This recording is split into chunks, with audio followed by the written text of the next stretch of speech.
Welcome to the Stickers on the Mic podcast, brought to you by StickerGiant.com, where we talk with our customers about how they started their business, how they're marketing their brand, and how they're growing their company. Without further ado, it's time for the Stickers on the Mic podcast from Sticker Giant. Let's get on with the show.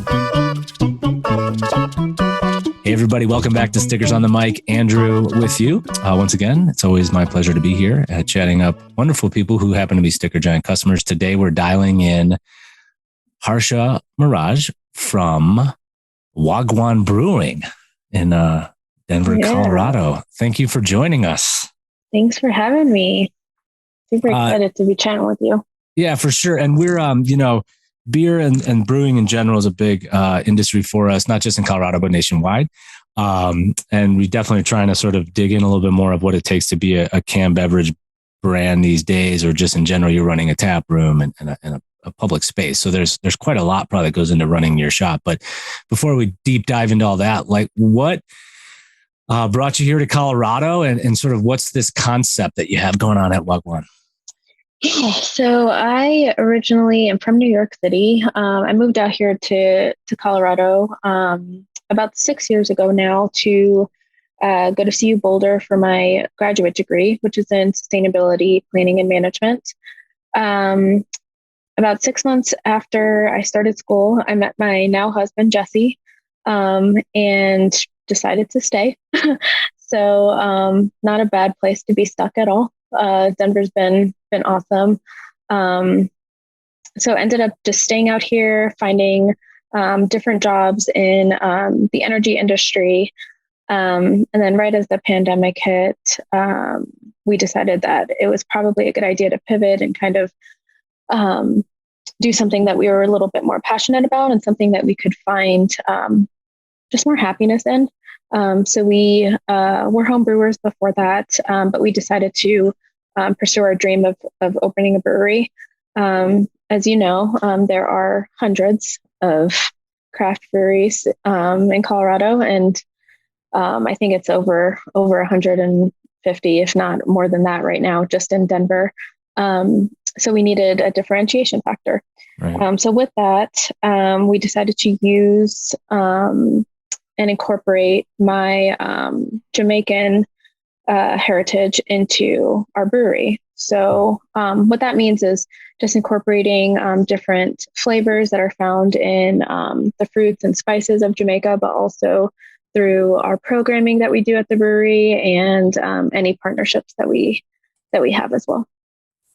Right. And there's a pretty rich history that's, there's a lot of influences as an island, right? And as a colonial legacy. And so there's a lot that I'm sure you can speak to on that. And, just looking at the tap list alone, there's durian fruits and cardamoms and curry. Like those are all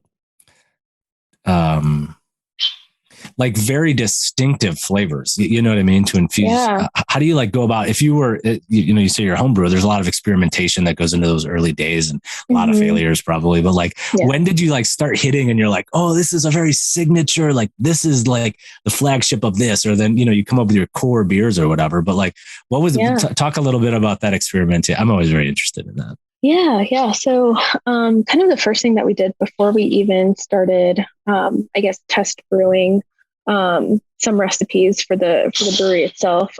We wrote down a list of all the styles that we know we wanted to have at some point, and then a list of all the ingredients that we know we wanted to incorporate. And then from there, we kind of paired what styles we thought would be best with what ingredient.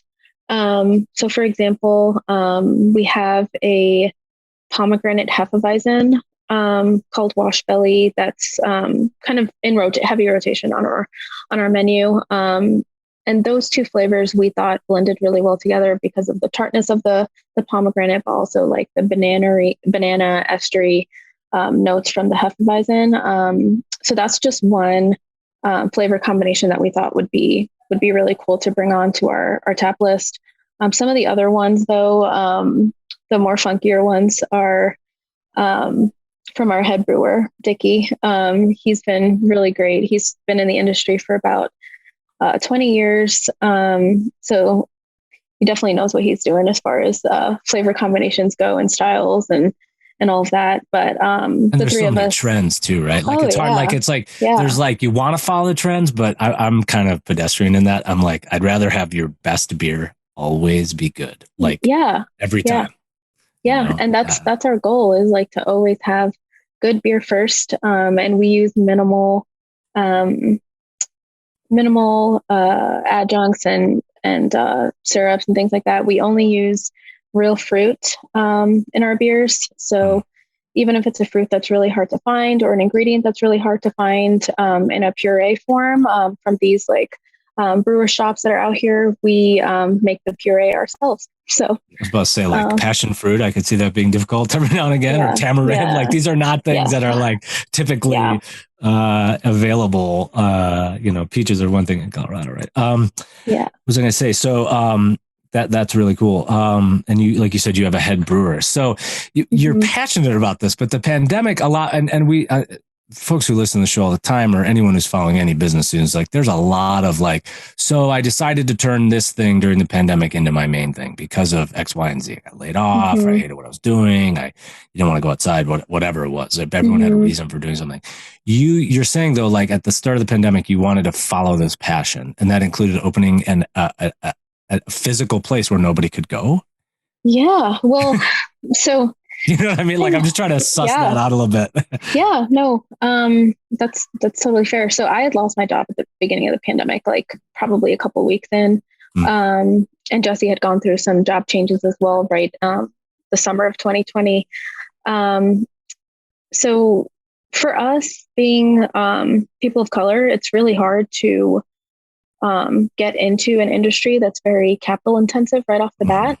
So for us, when all of these places are shutting down and all of these businesses are going out of business, that's the time when the opportunity was right for us, just because landlords are trying to find anyone to take over spaces. So rent is lower. Just the barrier to entry is just a lot lower. So we took advantage of that, business planned and sought out funding and all of that throughout 2020. And then we didn't end up taking over our space that we're currently in until April of 2021. Oh, sweet. So and I mean, you mentioned there's a few things going on there. Like you said, the industry too is dominated by a lot of white people, right? So like there's, you know, like you said, as a person of color, and you were probably faced unique challenges. I would say, I wonder, I actually have no idea. That's why I'm asking. But then you also brought that into the theme of what you're doing too, right? So like you said, that's your differentiator, that's your advantage, that's your strength. You're going to do all those things. For sure. Right? Yeah. I mean, we've faced an uphill battle then, and I still think we're facing it now, just being able to secure adequate funding for the plans that we have and for what we want to do with our growth, as far as like expanding beyond the tap room, getting into some distribution, or just improvements on our space. That's been pretty difficult for us, just to find folks that kind of understand our vision and understand the flavors that we're trying to bring to the beer industry and the different spin that we're bringing industry, to. Right? It's been pretty difficult. Yeah. It's not what we expected. Really? As far as that goes. Yeah. I mean, Denver being as I guess as liberal as it is, that's just not something that I expected anyway, to be just as difficult as it was to find funding. Well, like you said, growth. I mean, you have visions. I mean, you have a tap room. You're trying to get people in. What are the ways to get people in so you can actually utter your catchphrase, right? Which is the name of the thing, right? Like it's like, what's up, right? That's what it means. For those that don't know, like Wagwan, the way it's spelled, WAHGWAN, like that's a colloquialism that is powerful, though.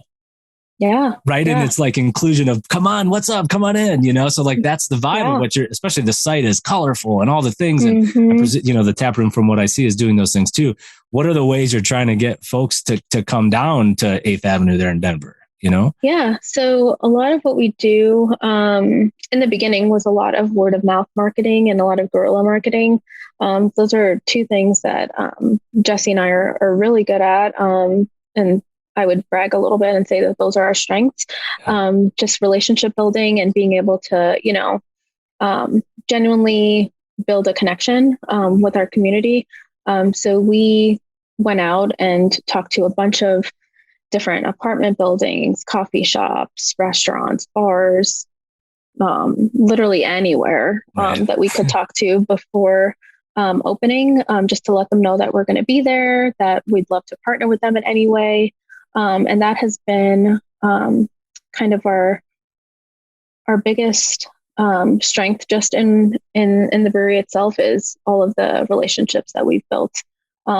Just because with those strong relationships, those folks end up recommending us to other folks, and kind of the word of mouth spreads from there. But obviously word of mouth can't be the end all be all. So we have been doing a lot of social media marketing. We just recently upgraded our website to be a little bit more dynamic. We're looking into doing some more print marketing just through local magazines here in Denver, but just like slowly trying to figure out what works best for us marketing wise. Well, and like you said, I mean, you've got events. You're trying to, obviously, we're always leveraging the calendar of what's going on. For sure. To like look at where we are, like it's June, it's July, whatever, and doing the things that make sense for the general culture. What was I going to say about specifically? Then you're also trying to build loyalty, right? And you have this thing called like the Paradise Club, right? Yeah. So like that seems like a fun element add on to what you're doing. What's the deal with the Paradise Club? Yeah, so we actually just revamped that whole thing once we switched over our website hosting.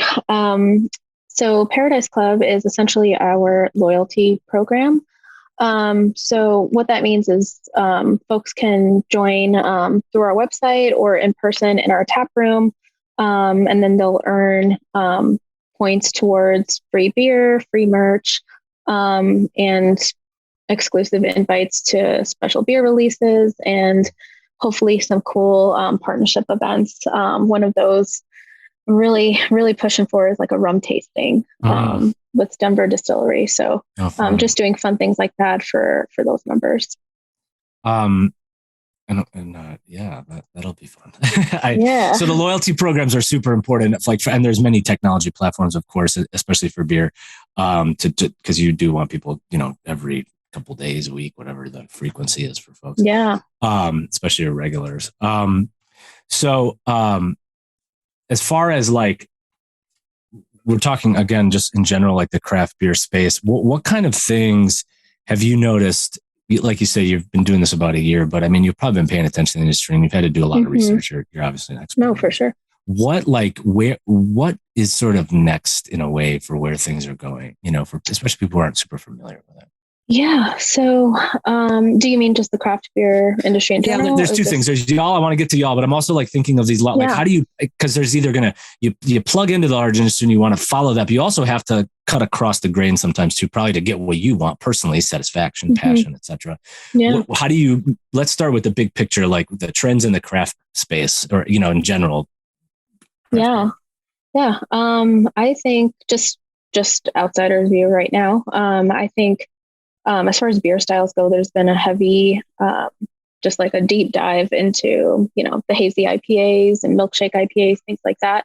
While they are not particularly our style, it is something that we are going to experiment with later this summer rather. So we've definitely seen that trend, and it's something that we also want to just take part in, because we know that that's a sector of the beer consumer population that we're probably not hitting right now. Right. So that's something that we definitely want to tap into. As far as just other like brewery trends, definitely focus on cool merch items. So another thing that we're definitely trying to tap into, we have an in-house designer on our staff. So he's been really great at kind of incorporating our branding, but also really new and fresh, like art designs that he's always coming up with into our merch items, which is really cool. And then something else is just distribution and expansion. That's been a huge trend for a lot of the, quote unquote, smaller breweries out here, just like expanding into second and third locations, but also just blowing up as far as as far as distribution goes. So getting beer in cans and getting those into liquor stores and bottle shops and shipping to consumers and things like that. Yeah. What will that look like for you all? Like you said, you want to get more into can and distribution. How is that going to change, or, what's the planning involved in that? Yeah. So right now we're fortunate enough to have access to a canning line through one of our brewery friends that we kind of do a little contract with. So we're able to do some small scale canning there, which we just sell right out of our tap room. Nice. But we're looking to kind of build that up and get that beer into some local liquor stores. But as far as the future goes, we'd love to have our own canning line, just in our brewery space, just to make it a little bit easier on us, but also just bring all of that stuff in house so that it's just super convenient for us and we can kind of go whenever we need to. You're talking a little bit about artists, and I know you have you feature artists on the site, and you're trying to incorporate a lot of that in the just design of the space. And when we were setting this up, I had and I don't know what happened to it, but I have this fun little Darth Vader drinking a beer sticker. Oh yes, yep. And that's my obviously I love everyone who listens to our show, which is not a lot of people, but they know I love Star Wars. So this designer I picked, I was like, oh, I still got to talk to her and I got to get them on the show, So I love little one-off things like that are just I assume are just sitting there and one of your people at the bar just picks them up and that it just goes off into the world. Yeah. What's this silly Darth Vader drinking a beer sticker? Yeah. So, so that's just what I was just mentioning is that our designer is just super creative with the ideas that we bring to him. We do a lot of themed trivia nights. So every month we have a trivia night focused on a TV show or a movie or something. So in May, of course, we did Star Wars and had these Darth Vader stickers drawn up. But we just, try to bridge the gap between beer and whatever pop culture reference that we're bringing into the brewery. Totally. So, you do have this sort of sustainability background, like you said, and I'm curious how, especially, that's a trend and buzz for everybody, I was just reading this morning about this new sneaker company that's doing recycled things, whatever it may be. How do you view that goal for you, that sort of aspiration of being more sustainable? Yeah. So, there are a couple of things that we're doing right now, but just the overall, I guess, hurdle for smaller businesses is that sustainability initiatives are pretty difficult to get the impact that you want at a smaller scale. So it's kind of like a weird catch-22. Is you want to do the best, but you also need to be at a certain size. Yeah. So for us, we're just doing the best that we can with the space that we have. So we are as paperless as possible. We do all of our communications, invoicing, all of that electronically. We source all of our ingredients locally. So all Colorado companies to minimize, our carbon footprint there. We are starting up a pack tech recycling program, so folks can bring in their 6-pack pack techs so that we can reuse them for our canning. Yeah. We have LED lighting that's occupancy censored, so it's if nobody's over there, it's not on. So kind of just small things like that we can do just in our tap room. But longer term goals, we'd love to kind of offset our energy usage by either buying into some renewable energy elsewhere, just because our space doesn't allow for us to have it on site. But just things like that, just longer term goals, either for the space that we're currently in or a future space. Right on. Yeah. So I was wondering too, because like, you sort of promote this a little bit on the site, but you definitely want to have a place where anybody and everybody is welcome within reason, of course. But you also are focusing on like, do you find a lot of Jamaicans or Caribbean, descendants / immigrants who are visiting you or seeking you out? Because that's kind of what you're putting out in the world. Do you know what I mean? Yeah. It's a funny thing. So when we first opened, I was very skeptical that I was going to find anyone that was either from Jamaica, had family in Jamaica, or Caribbean just in general. Sure. On opening weekend last year, there were, I don't even know, 50 or so folks from all over the Caribbean that had come from Parker, Aurora, Centennial, Longmont, just like everywhere. That's just great. Because they knew that this was, just because they knew it was opening, and they were like, "Oh my God, I'm so happy that you're here. I'm so happy that this is in my home." It like reminds me of being like back on whatever island that they're from. So, and do they like have a thing where they're like, "Oh, this curry," because curry is like a very like unique flavor in general. It's global, of course, but like when it comes to Jamaican style curry, it's got just a little different kind of vibe to it, And did you scratch the itch for those? That's like where your passion is manifested into action, where like someone interacts with it and they're like, "This is exactly what I need." Yeah, you know what I mean? And that's exactly it. Like we. The feedback that we got and just the reception that we got from that community, it makes it all worth it for me.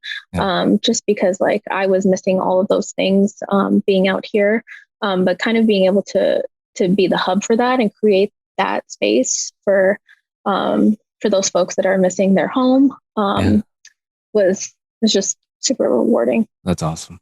We're sort of running up against our time here, and it's a kind of classic question of, if you could tell yourself like, a year and a half ago, anything in the past year that you've learned to like be aware of or look out for, especially as you're developing a new brand that's pretty niche in a pretty saturated market too, right? Like you already mentioned the hurdles that you've faced. What kind of advice would you give yourself? Yeah, kind of a couple things. Just be resilient. Because there are a lot of things that are going to come your way and a lot of things that are unexpected, not always the best things. So just being resilient and being strong. But then on the flip side of that, just be confident and know that your ideas are good ideas, and that if it hasn't been done before, just try it. And that's kind of the motto of our brewery, just internally between Jesse, Dickie, and I, is with our beers, we just go for it. Right. Yeah. That's awesome.